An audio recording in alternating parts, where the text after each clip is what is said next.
Então abram suas Bíblias. Nós vamos abrir a nossa Bíblia no Salmo 34, verso 4. Deus abençoe esse ministério de louvor. Continue prosperando grandemente. Eu fico feliz quando você abre sua Bíblia, Salmo 34, verso 4, que eu me lembrava de que quando nós chegamos aqui há praticamente 2 anos atrás, a minha briga era com o vazio que tinha aqui, né? Tinha um faraó atribulado, prendendo os meus levitas, e nós começamos a orar, e hoje quando eu vejo a equipe completa aqui, ainda músico de sobra na igreja, meu coração fica alegre, porque eu vejo que Deus tem respondido às nossas orações. Muitos que estão aqui hoje, eu creio que se descesse talvez a equipe toda que estava aqui em cima, a gente tinha outra equipe aqui embaixo para subir e suprir sem falta, né? Na mesmo padrão. Então isso para mim é resposta de oração, e a Bíblia diz que nós temos que ser gratos a Deus por aquilo que oramos. Então hoje eu estou sendo grato a Deus, porque essa é uma oração, é um pedido de oração que nós fizemos aqui, para que Deus providenciasse meios para que os nossos levitas estivessem na casa dele, e hoje essa é uma realidade nesse lugar, amém? Salmo 34, verso 4, a palavra de Deus diz assim, eu vou ler na nova tradução da linguagem de hoje: eu pedi a ajuda do Senhor, e Ele me respondeu, Ele me livrou de todos os meus medos. Feche seus olhos. Pai, estamos na Tua casa, Senhor, nesse momento. Estamos aqui, Senhor, para compartilharmos um pouco da Tua palavra e para alimentar o nosso espírito, Deus. E esse, meu Pai, é o momento em que dependemos totalmente de Ti, porque se nós falarmos, Senhor, apenas aquilo que está escrito, não há, meu Deus, vida nessas palavras sem o Teu Espírito. Mas se o Teu Espírito estiver conosco, e Ele, pela Tua graça e pela Tua misericórdia, revelar o que está escrito ao coração do Teu povo, certamente que haverá vida, certamente que haverá um mover no coração daqueles que escutam essa palavra. E assim, Deus, eu peço que pela Tua graça, pela Tua misericórdia, o Senhor se manifeste também no meio do Teu povo, por meio da Tua palavra. Invocamos a presença do Teu Espírito neste lugar mais uma vez, para que Ele tome a direção de tudo que há de ser feito aqui, que cada canto desse lugar, desse templo que é consagrado ao Senhor, seja inundado, meu Pai, pela Tua presença, em nome de Jesus. Queridos, estamos vivendo um ano que já se inicia com uma proposta de Deus para nós, de apurarmos a nossa visão, de focarmos ou refocarmos a nossa visão, porque há muitas coisas passando na nossa frente, há muitas informações passando diante dos nossos olhos. Nós estamos sendo bombardeados todos os dias por muitas coisas, por onde passamos, com quem conversamos, todas as notícias que passam diariamente diante de nós, aquelas que procuramos e aquelas que chegam até nós. Você vai em algum lugar, tem uma televisão ligada, está passando alguma informação. Você para em algum lugar, em uma fila, alguém está conversando sobre algum assunto. Você vai para uma reunião no seu trabalho, com colegas, na hora do almoço, algum assunto está sendo dito ali naquele lugar. A questão é, de tudo que nós ouvimos, de tudo que está sendo bombardeado para esse ano de 2021, o que é que nós estamos focando? O que é que nós estamos guardando? Porque tem informações que passam por nós que simplesmente nós desprezamos, nós não ficamos presos a elas. As informações, elas passam. Alguém pode comentar com você sobre futebol, mas você pode não gostar de futebol, e essa informação ela vai passar por você. Você ouviu, mas não absorveu, aquilo não mudou a sua forma de ver, a sua forma de lidar com as situações. Alguém pode falar com você sobre as eleições nos Estados Unidos. Talvez você até tenha uma compreensão, uma noção da importância que aquele país tem para a economia mundial e de como isso reflete no nosso país, mas você chega na sua casa e isso não muda a forma como você vai lidar com as coisas.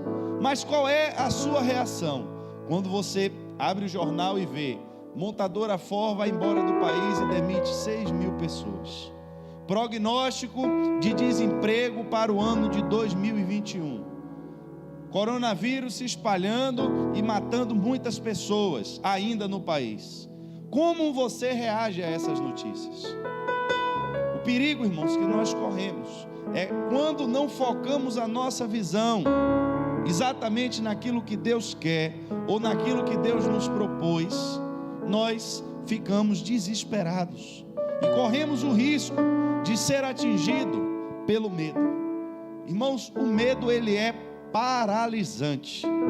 Eu me lembro que eu viajei com minha esposa e meu filho Jonatas, se eu não me engano ainda não tinha Joaquim, eu já contei isso aqui, mas tinha uma plataforma que ela se lançava de cima de uma montanha, e era como se a montanha terminasse aqui, e você tinha aquele pico, aquela plataforma de corda, com um tablado, parecendo aqueles de piso de ônibus, aquele metal que é todo riscadinho, e ela ia mais ou menos, acho que uns 10 metros à frente da montanha. Quando você subia até aquele lugar, você conseguia ver todo o parque.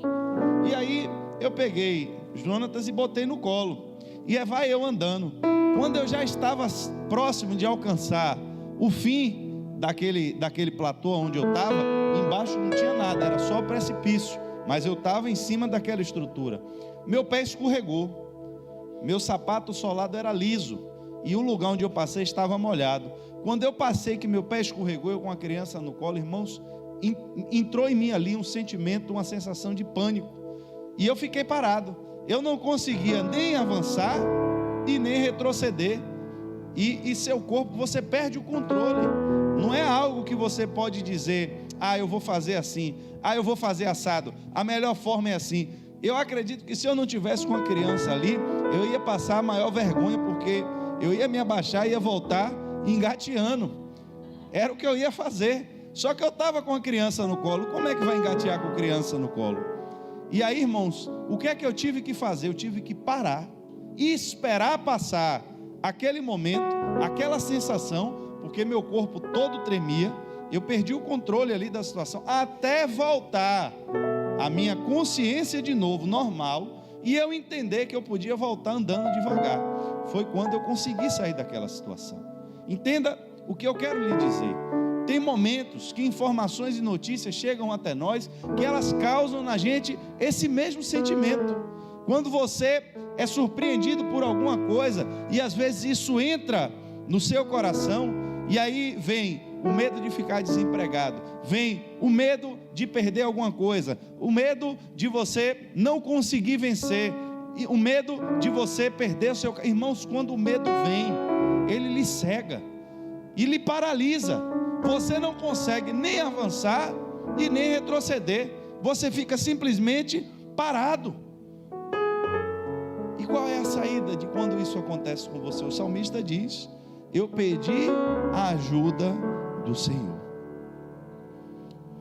Quantas vezes, irmãos, nós não estamos em situações de risco, em situações de perigo, mas eu não falo de risco físico, você na rua, mas eu falo de perigo dentro da sua mente, coisas que talvez a pessoa que dorme do seu lado, você não fala, você tem até vergonha de passar para as pessoas aqueles sentimentos que vêm dentro de você.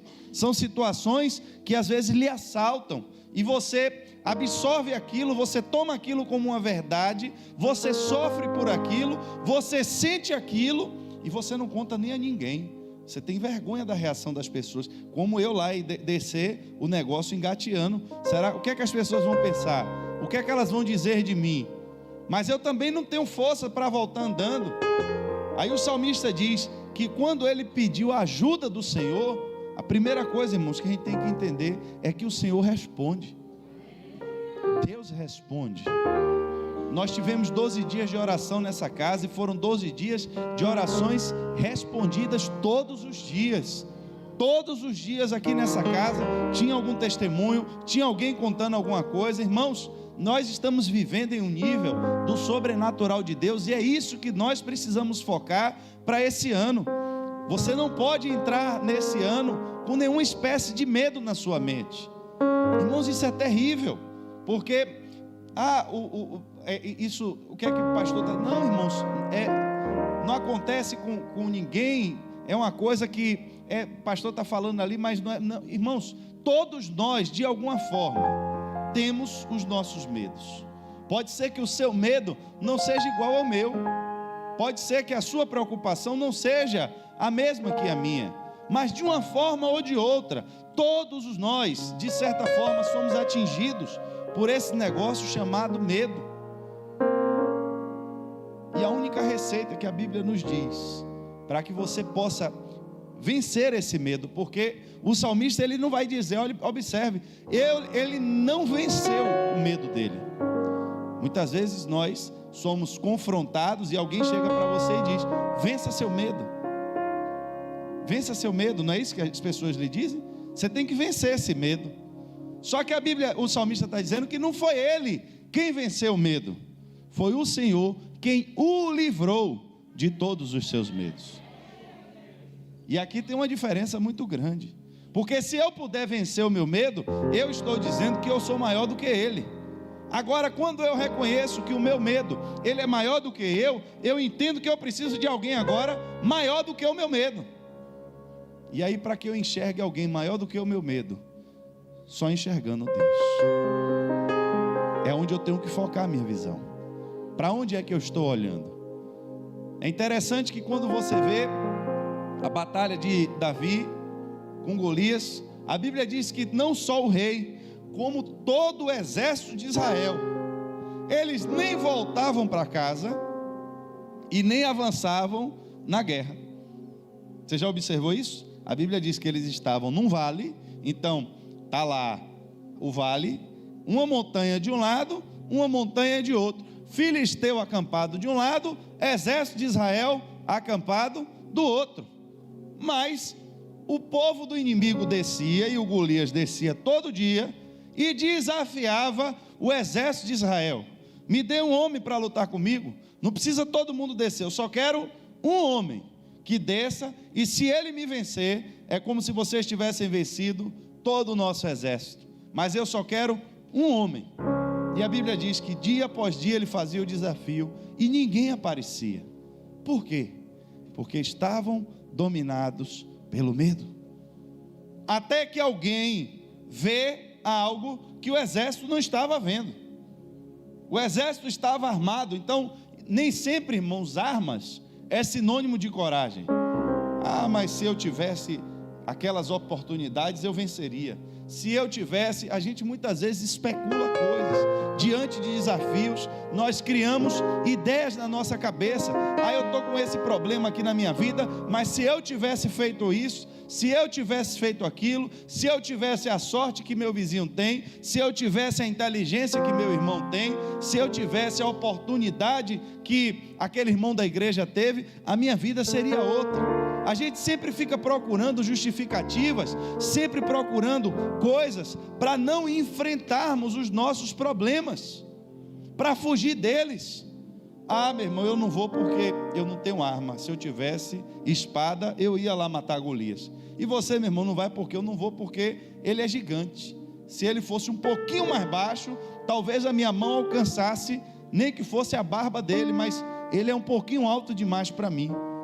E você, Saul, você não vai porque eu não vou porque eu nesses dias eu estou de férias, não vou lá brigar com ele. Cada um, irmão, devia ter a sua justificativa, mas a verdade é que a Bíblia diz que nenhum deles queria descer ao vale, porque todos estavam com medo. Com medo de quê? Com medo do gigante, com medo do desafio, com medo do problema, com medo da derrota, com medo de perder. Aí você agora vê a cena de aparecer um jovem que estava muito menos capacitado do que todo o exército, estava totalmente desarmado e que não tinha experiência nenhuma de batalha. Aonde, se você estivesse ali vendo aquela cena, você diria que aquele jovem não tinha chance nenhuma para lutar com aquele gigante. O que é que acontece agora, irmãos? A guerra, ela estava sendo travada e sendo proposta em um nível físico. sendo no nível físico. Mas eu estava vendo a história, o desafio, e você observa que Golias, ele quando desafia o povo de Israel, ele desafia também o Deus de Israel.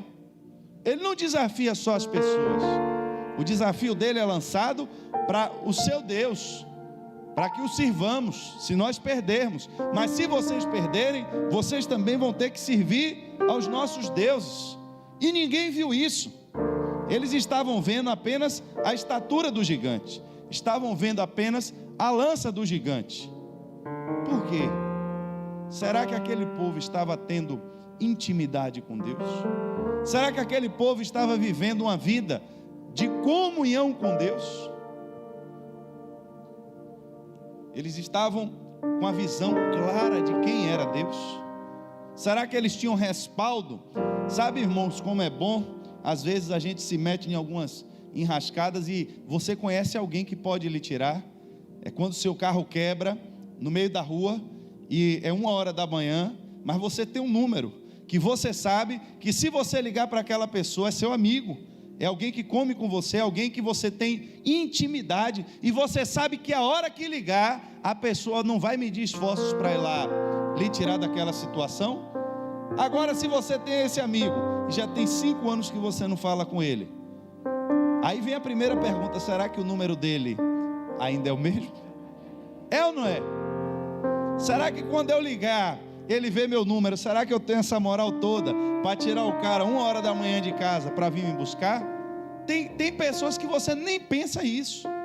Se eu lhe perguntar, você tem alguém? Aí você vai dizer: tenho. Eu tenho um irmão meu, tenho uma pessoa que anda comigo o tempo todo. Eu sei que se acontecer alguma coisa comigo agora, e eu ligar para ele, não tem nem o que pensar. É 10 minutos e ele está aqui na minha porta. Mas já tem 5 anos que você não vê a pessoa, você já fica receoso. Eu tenho um Deus que pode todas as coisas. Eu tenho um Deus que está escrito na Bíblia, que resolve problema. Mas será que o telefone dele ainda é o mesmo? Já tem tanto tempo que eu não ligo para ele. Já tem tanto tempo que eu não dou um oi para ele. Será que se eu gritar aqui e clamar, ele vai me ouvir? Irmãos, quem está nesse nível de dúvida, não entra em batalha quando a sua vida está em risco. Porque entrar em batalha virtual é bom demais. Falar de teoria bíblica é bom demais. O problema é quando o risco é real. É quando a batalha é de verdade. E quando o inimigo está ali na sua frente. E agora, como fazer? Todo mundo estava com mais tempo de vivência agora com o inimigo do que com Deus. Eles ouviam muito mais a voz do inimigo do que a voz de Deus.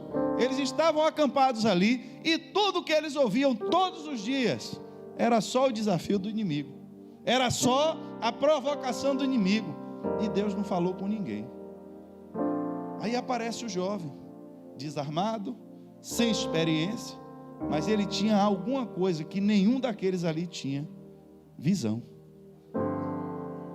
Ele entendeu que o nível da batalha não era no campo terreno, mas que aquela batalha estava sendo levada para um nível espiritual. E a Bíblia diz, irmãos, a mim e a você, que quando nós levamos a nossa batalha para o nível do Espírito, nesse nível, nós já somos mais do que vencedores. Que lá o inimigo, ele tem que se sujeitar à autoridade do nome de Jesus. Mas para que isso funcione, você tem que entender e compreender em que nível essa batalha está. É por isso que quando ele entra na batalha, ele diz: você vem lutar comigo no plano físico, você está com espada, você está com escudo, você está com lança, e eu concordo com você, se eu fosse lutar com você de igual para igual, eu ia perder, mas você pode vir no nível físico, mas eu vou contra você, em nome do Senhor dos Exércitos, a quem você tem afrontado. Escute uma coisa, irmãos, quando você dá testemunho de que você é filho de Deus, quando você dá testemunho de que você é servo de Deus, quando você dá testemunho de que você é fiel a Deus, é do interesse de Deus fazer com que as coisas corram bem para você, para que o nome dele seja glorificado. para que haja diferença entre o justo e entre o injusto. Muitas vezes você vai passar por humilhação pelo nome de Jesus. Muitas vezes você vai passar por zombaria pelo nome de Jesus. Muitas vezes você vai ser privado de algumas coisas pelo nome de Jesus. Alguém vai dizer que você está ficando doido, vão dizer que você não sabe o que você está perdendo, vão lhe dizer que as oportunidades estão passando em sua vida e você aí com negócio de crente. Mas irmãos, quando chega na hora da decisão, quando chega na hora da dificuldade, é esse Deus que vai lhe honrar, é esse Deus que vai fazer com que as coisas aconteçam para você, para que o nome dele seja glorificado através da sua vida. Porque quem vê a bênção na sua vida vai dizer: certamente valeu a pena para aquele homem servir a Deus, certamente valeu a pena para aquela mulher servir a Deus. O que é que todo aquele exército viu quando acabou aquela batalha? Viu que Davi era campeão de artes marciais? Viu que Davi inventou um novo golpe, uma nova luta para matar gigante? Fundaram escola de funda e artilharias de guerra dentro de Israel? Você não vê depois ninguém nem usar funda em batalhas e não tem histórico disso depois. Por quê? Porque todo mundo viu, irmãos, que não foi a funda de Davi que venceu a guerra, não foi a estratégia de Davi que venceu a guerra, mas foi o poder do nome de Deus, do Deus que hoje nos revelou o seu nome e nos deu um nome para nós invocarmos, que é o nome de Jesus. A Bíblia diz que Isaac estava vivendo ali no poço, perto daquele poço onde você vai ver na história, Agar, quando foge de Abraão, ela tem um encontro com Deus ali no poço, e dá o nome daquele poço, o poço do Deus que vê. Ali, ao sul de Canaã, Isaac está vivendo ali. A Bíblia vai dizer que naquela região houve uma época de falta de alimentos, e começou uma seca terrível. Só que diz que isso já tinha acontecido antes, no tempo de Abraão. Só que no tempo de Abraão, a Bíblia diz que Abraão foi para o Egito. Aquela passagem é uma passagem que exige muito entendimento, muita percepção, porque é possível que ali a mulher de Abraão, ela foi dada. Ele disse que era a irmã dele, e o rei do lugar, ele ficou com a mulher de Abraão. É uma interpretação que a gente tem que ler com muito cuidado, mas houve um peso ali para Abraão, houve um sacrifício. Ele foi para o Egito, está lá na Bíblia. Depois o rei devolve a mulher dele e diz: por que você não disse que era? Ele teve medo, ele disse que mentiu, mas era meia irmã dele mesmo. Mas ele fala, ele diz: é minha irmã. Só que agora Isaac vai pelo mesmo caminho de Abraão. Houve fome, só que a Bíblia diz que Deus agora aparece a Isaac e diz a ele: não vá para o Egito, fique na terra que eu vou lhe mostrar, porque enquanto você estiver morando nesse lugar, eu estarei com você e abençoarei, darei aos seus descendentes todas essas terras, e assim cumprirei o juramento que fiz a Abraão, o seu pai. Irmãos, preste atenção. Às vezes nós passamos por problemas, por situações, e eu lhe aconselho, lhe recomendo inclusive, procure seus líderes, procure o pastor da igreja. Mas eu quero nessa noite lhe incentivar ainda mais. Tem problemas e soluções que Deus, para uma pessoa, resolveu de uma forma, mas para você, Ele vai resolver de uma forma que você ainda não viu. Deus, Ele não está, irmãos, limitado. A forma de Deus agir não é uma forma limitada. Você vai ver curas sendo feitas de formas diferentes, mas era o mesmo problema.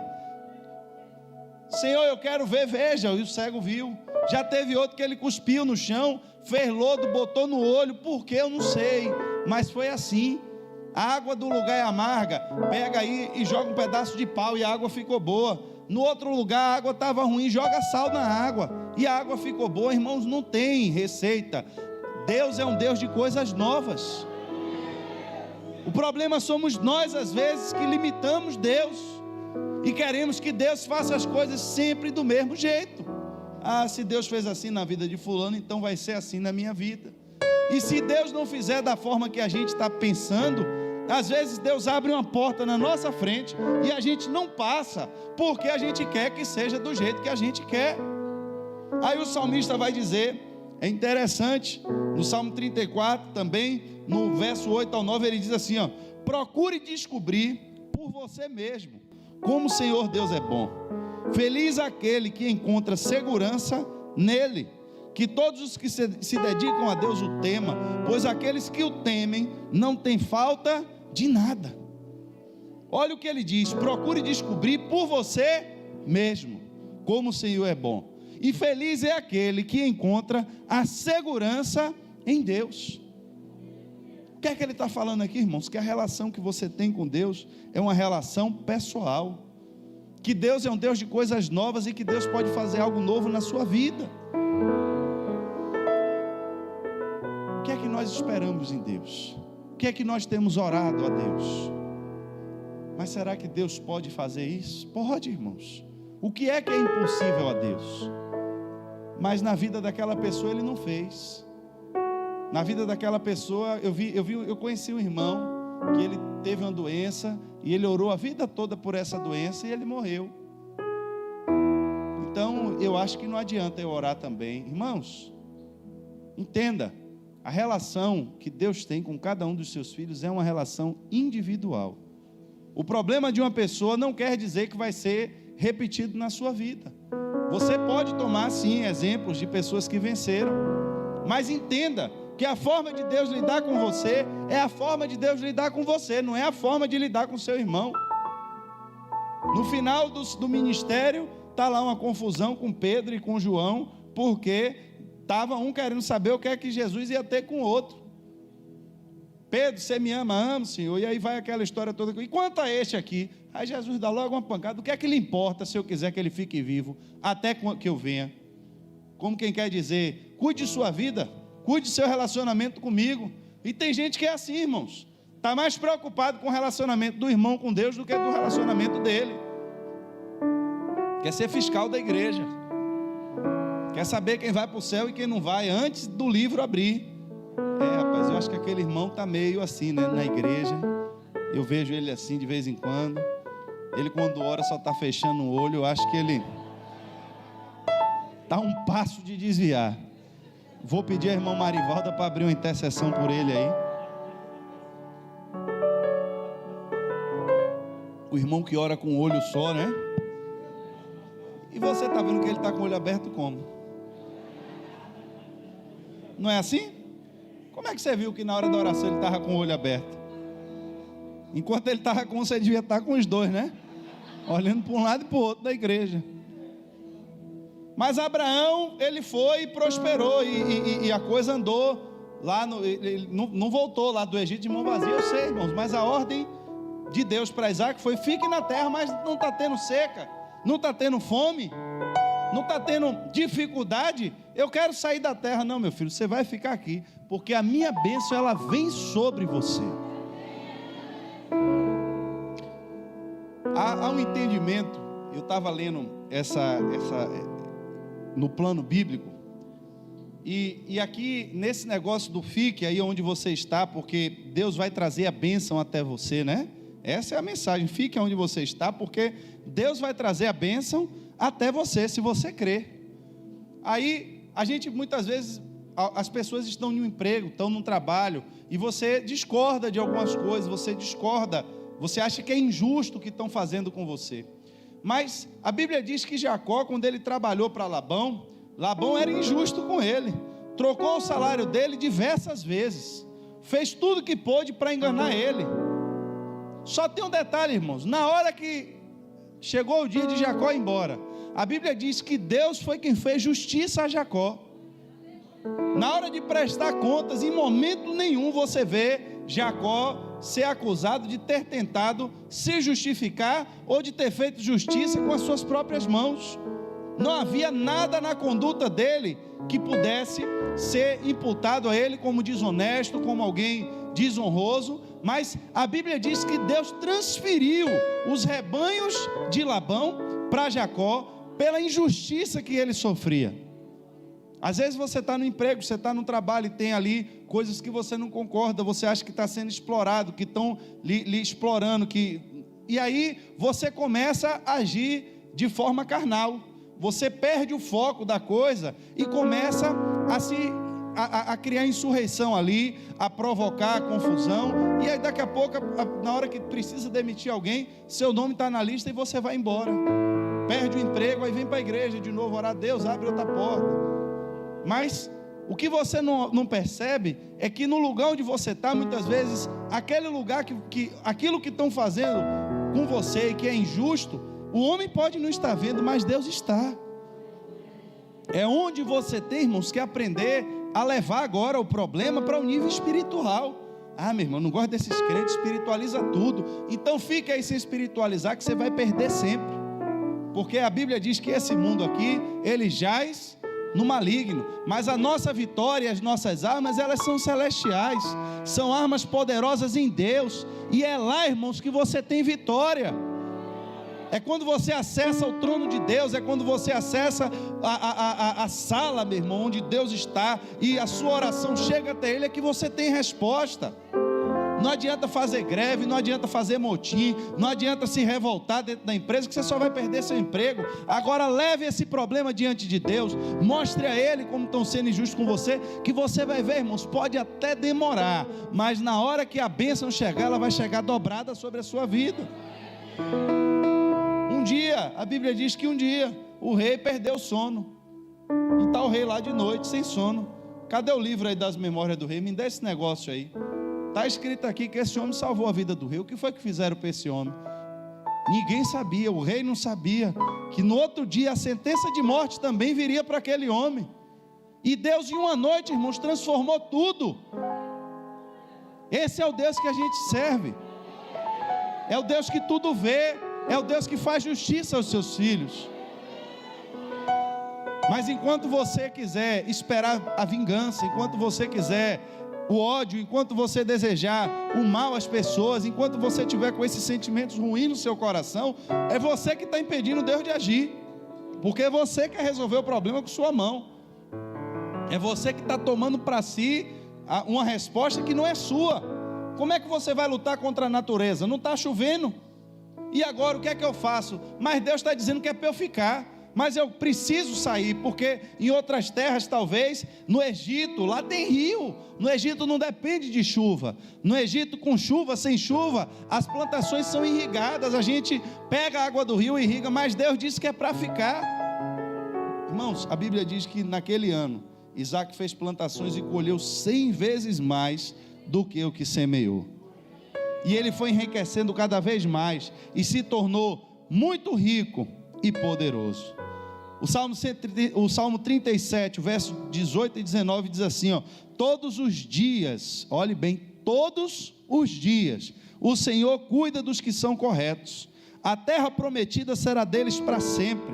Quando os tempos forem difíceis, eles não sofrerão e terão o que comer em tempos de fome. Você entendeu isso? Você entende o que a Bíblia está dizendo? Ele está dizendo que mesmo quando os tempos forem difíceis, aqueles que temem ao Senhor, aqueles que servem ao Senhor, aqueles que estão em aliança ao Senhor, todos os dias Deus vai cuidar deles. Não vai ficar um dia, irmão, sem Deus dar uma atenção a você, a dar uma atenção à sua causa, a dar uma atenção à sua casa, à sua família, ao seu problema. E mesmo que o tempo seja difícil, vocês não sofrerão e terão o que comer em tempos de fome. Mas são aqueles que andam com Deus. Porque, irmãos, a primeira vez que você vê o medo aparecer na Bíblia, que foi sobre medo que nós começamos falando, pedi ajuda ao Senhor, e Ele me respondeu, e foi Ele quem me livrou de todos os meus medos. A primeira vez que o medo aparece na Bíblia é quando o homem perde a comunhão com Deus. O homem estava no jardim e todos os dias ele tinha comunhão com Deus. Todos os dias o homem falava com Deus. Todos os dias Deus falava com o homem. Mas chega um dia que a comunhão é quebrada. Chega um dia que o homem sai da presença de Deus. É o homem quem sai da presença de Deus. E aí Deus vem atrás do homem. e procura ele: Adão, onde é que você está? E ele vai responder exatamente com essa palavra: eu tive medo e me escondi. É a primeira vez que o medo aparece na Bíblia. Irmãos, entenda, não é a circunstância quem vai lhe derrotar, não é a adversidade quem vai lhe derrotar, não é vírus que está solto por aí que vai lhe derrotar, não é desemprego que está por aí que vai lhe derrotar, não é tiroteio que está aí pelo meio da rua que vai lhe derrotar. A derrota, ela começa na mente, através do medo. E o medo, ele vem quando nós perdemos a comunhão com Deus.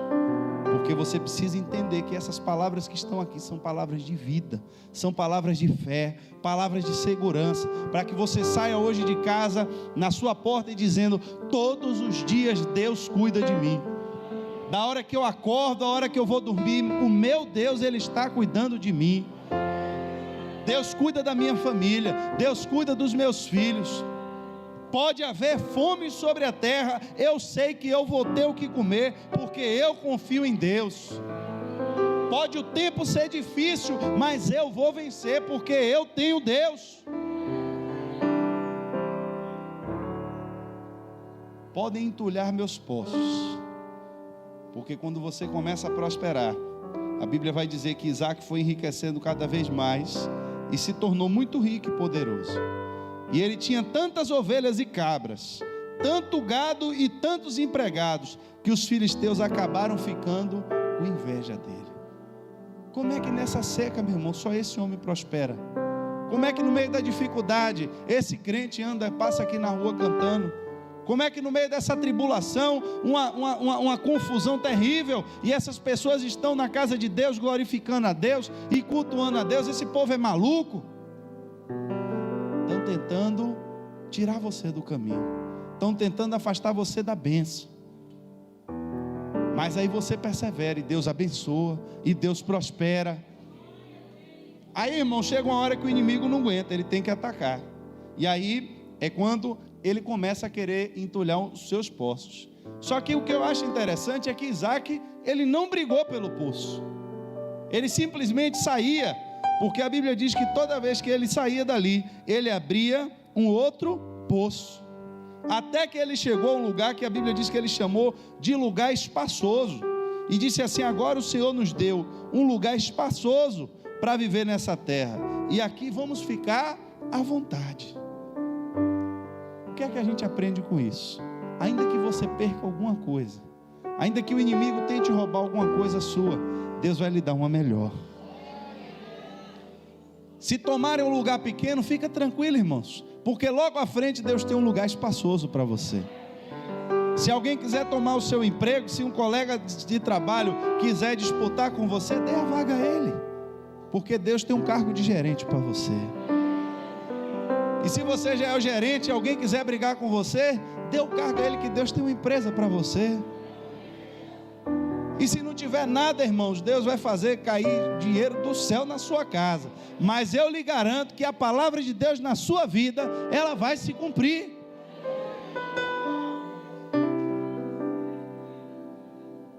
A minha avó, ela não era crente. Ela não era crente.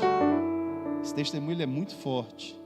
É muito forte. Minha tia está aqui, minhas duas tias estão aqui, meu tio está aqui, e isso que eu falo diante deles que estão aqui, sabe o que eu vou dizer. Minha avó não era crente, meu avô morreu e deixou ela com 6 filhos pequenos.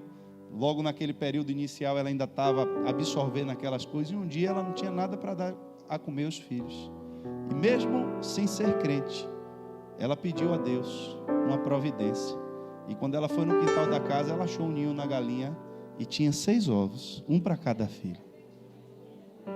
O nome disso, irmãos, é o cuidado de Deus, é a precisão de Deus. Por que não tinham 10 ovos? Por que não tinham 11? Por que não tinham 4? Tinham exatamente 6. Hoje eu posso dizer que todos os meus tios, eles são crentes, todos eles são, graças a Deus, todos eles são. Mas Deus se manifesta, irmãos. Deus, Ele é um Deus de provisão, é um Deus de providência. Eu sei que é muito bom a gente estar dentro da casa de Deus aqui, quando a gente está falando de coisas espirituais, mas Você precisa saber o Deus que você serve. Porque se você apenas cuidar das batalhas, das guerras, e vamos expulsar os demônios, e vamos lá para trazer as almas, e vamos lá fazer campanha, e vai ter arrebatamento aqui dentro da igreja, e cai no mistério, mas na hora que a dificuldade chegar na sua vida, se você não estiver preparado, irmãos, para enfrentar, a igreja ela tem que ser uma igreja forte em todas as áreas. Deus quer abençoar o seu povo. Tem gente que tem a mente que não evoluiu, que nesse ponto ainda da Bíblia, acha que Deus é um Deus. Eu já fui assim, eu já achei que para ser crente tinha que ser como aqueles apóstolos, tudo vivendo na rua aí, sem dinheiro, sem bolsa, e a gente tinha que pegar tudo que a gente tinha e dar tudo aos pobres e viver assim. Eu achava que era assim, até você entender. Tem uma pregação no YouTube, se você quiser você assiste, do pastor Júnior Santos, que chama O Propósito do Dinheiro. Assista para você ver. Quando eu vi aquele homem pregar, eu tive a oportunidade de ter essa ministração pessoalmente. Eu fui levado ali na igreja do Caminho das Árvores, do pastor Átila, e esse homem, ele estava lá ministrando. Ele tem um ministério, o ministério dele é só sobre finanças. Deus deu a ele o dom de falar sobre dinheiro. Irmãos, eu nunca vi ninguém falar sobre dinheiro com tanta propriedade como aquele homem, porque ele mostra a você que o dinheiro é seu servo e não seu senhor, e que o reino de Deus precisa de dinheiro para se mover. E o dinheiro é de quem? O dinheiro é de Deus. Você não precisa andar pensando nisso ou procurando isso, mas você precisa crer que na hora que precisar pagar o imposto, vai vir uma voz de Deus e vai lhe dizer: pegue o peixe, que o dinheiro está na boca do peixe. Jesus fez milagre para aparecer dinheiro. Foi ou não foi? O que é que estava dentro da boca do peixe? Dinheiro. Se não precisasse de dinheiro, para que Jesus ia fazer o milagre? Mas precisava do dinheiro para pagar o imposto. Então vai lá e pega o peixe. Dentro da boca do peixe está o dinheiro, e o dinheiro é a conta exata para pagar o meu e o seu. Até Jesus pagou o imposto dele. Quais são as nossas dívidas, irmãos? O que a gente tem que pagar, as nossas dificuldades? Às vezes a gente esquece, porque o salmista diz: eu pedi a ajuda do Senhor. Como é que a gente tem se posicionado diante de Deus? Quem está pedindo ajuda, irmãos, não está cobrando de Deus. Não é assim que a coisa. Ele está pedindo Por que ele pede ajuda? Porque ele viu a incapacidade dele. Ele viu a dificuldade dele. Então, quando eu reconheço a minha incapacidade, aí o que eu peço a Deus é a ajuda. Mas eu tenho que conhecer a palavra de Deus, eu tenho que conhecer as promessas de Deus, para que na hora da dificuldade eu possa clamar e pedir ajuda. Deus, o Senhor falou na tua palavra que se eu tivesse aliança com o Senhor, eu tenho aliança com o Senhor, eu estou em aliança com o Senhor, eu tenho sido fiel ao Senhor nos dízimos, eu tenho uma aliança com o Senhor, eu tenho uma aliança. Aí ele diz: agora faça a prova de mim. Coloque diante de Deus, irmãos. Não é Deus, o Senhor tem a obrigação de me abençoar. Não é dessa forma, porque você não chega para seu pai, você não chega para alguém para exigir aquilo que você tem. Deus não está lhe devendo pensão alimentícia, porque tem gente que vai cobrar de Deus como se Deus fosse devedor de pensão alimentícia. Não é isso. A gente está falando aqui de relacionamento. Deus, eu tenho uma aliança com o Senhor e vou empreender, me abençoe. Quantas vezes você, quando entra no seu trabalho, lembra de pedir a bênção de Deus sobre você? A Bíblia diz que José chamou a atenção na casa de Potifar, porque tudo que ele fazia prosperava.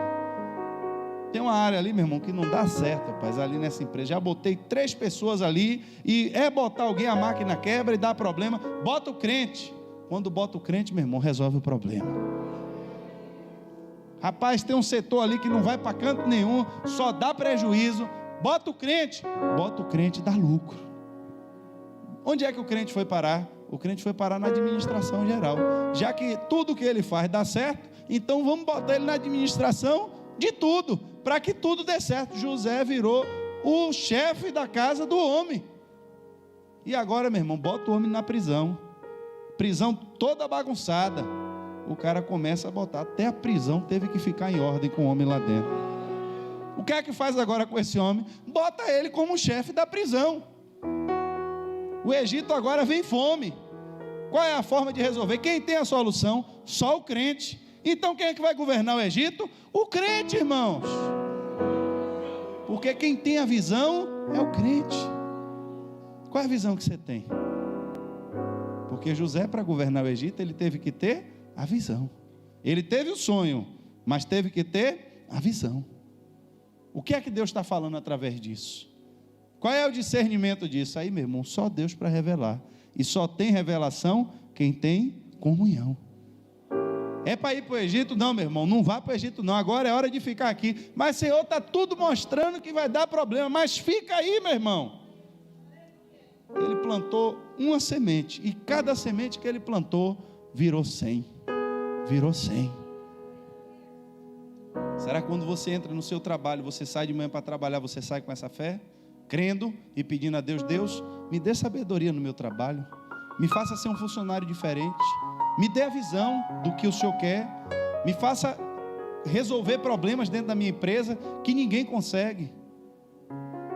Porque, irmãos, é a graça de Deus sobre você que vai fazer a diferença. É a bênção de Deus sobre você que vai lhe destacar dentro da empresa. Porque Deus quer isso mesmo. Deus quer lhe honrar. Deus quer que através da sua vida o nome dele seja glorificado. Deus quer que através da sua vida o povo dele seja abençoado. Como é que eu vou abençoar se eu não tenho nada? Como? Como é que a gente vai investir em missões se a gente não tem nada? Deus precisa de canais, de pessoas que recebam e repassem. E ele vai usar o que? As cadeiras? Já viu cadeira ser abençoada aqui dentro? Cadeira dá testemunho aqui de que Deus abençoou. Eu sei, irmãos, que a gente não vai viver pensando no dinheiro, e nem deve, porque você aí perde o foco também. Se você começar a viver correndo atrás do dinheiro, você vai se esquecer de Deus. Mas quando você corre atrás de Deus e você encontra Deus, aí a Bíblia diz que quando você busca Ele em primeiro lugar e a sua justiça, todas as demais coisas serão acrescentadas. Todas as demais coisas. Então, o que é que eu quero concluir com você nessa noite? Eu sei que estamos ouvindo muitas coisas por aí, muitas informações, muitas notícias. Eu acho que é impossível você sair um dia de casa e voltar sem ouvir uma palavra negativa. Eu acho que é impossível. É alguém dizendo que a vacina vai dar errado e vai morrer todo mundo. É alguém dizendo que vai ter uma guerra mundial aí e vai destruir o planeta. É alguém dizendo que Satanás já está aí e o anticristo já vai matar os crentes. Qualquer coisa dessas você ouve aí durante o dia. Mas eu quero que você guarde a sua fé. Eu quero que você não deixe o medo tomar conta do seu coração. Eu quero que você saia de casa dizendo: olha, ainda que haja seca, no meio da seca Deus vai me fazer prosperar. Eu vou plantar e vou colher 100 vezes mais. Ainda que seja tempo de fome, eu vou ter o que comer, porque o meu Deus cuida de mim todos os dias. Aleluia. A sua fé, irmãos, guarde a sua fé em Deus. Aconteça o que acontecer, guarde a sua fé em Deus. Creia que Deus ele está interessado em lhe abençoar. Deus tem prazer em abençoar você, abençoar a sua casa, abençoar a sua família. Nós vamos falar de salvação, nós vamos falar de muitas coisas esse ano. Mas para esse início de ano, que muitas notícias ruins estão sendo dadas, muito prognóstico ruim, eu quero que você não deixe isso abalar a sua fé. Eu não quero que você deixe isso abalar o seu coração. A única coisa que eu lhe peço, não perca a sua comunhão com Deus. Porque quando você estiver em comunhão com Deus, você sabe que quando clamar, você vai ter resposta. Amém? Fique de pé, nós vamos orar nesse momento.